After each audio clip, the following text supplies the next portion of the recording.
morning and welcome to CSI TV. I am Dr. Nanit Suarez, Medical Advisor from EMCURE Pharmaceuticals, and here we are at Chennai Trade Center for the CSI Conference 2022.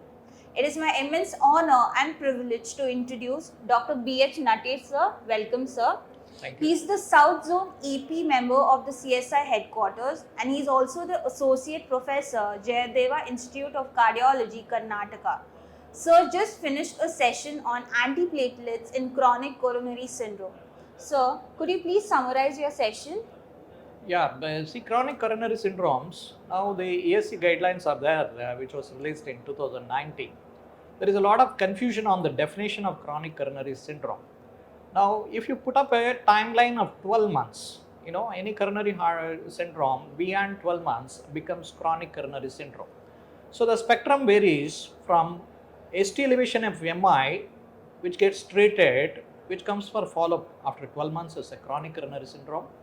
A STEMI undergoing a primary intervention becomes a CCS. A IHD or a ACS undergoing CABG after 12 months becomes chronic coronary syndrome. Even the chronic stable angina, that the nomenclature has been changed to CCS. So chronic coronary syndrome ultimately is a large group of patients, and we have to discuss on the antiplatelets in these cases. So there were trials with single antiplatelet, that is using only echosprin. There is a trial using DAPT, double antiplatelets.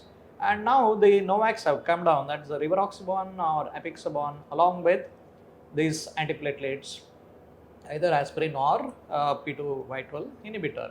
So now you have to have your own setup experience, use these antiplatelets in CCS and follow up.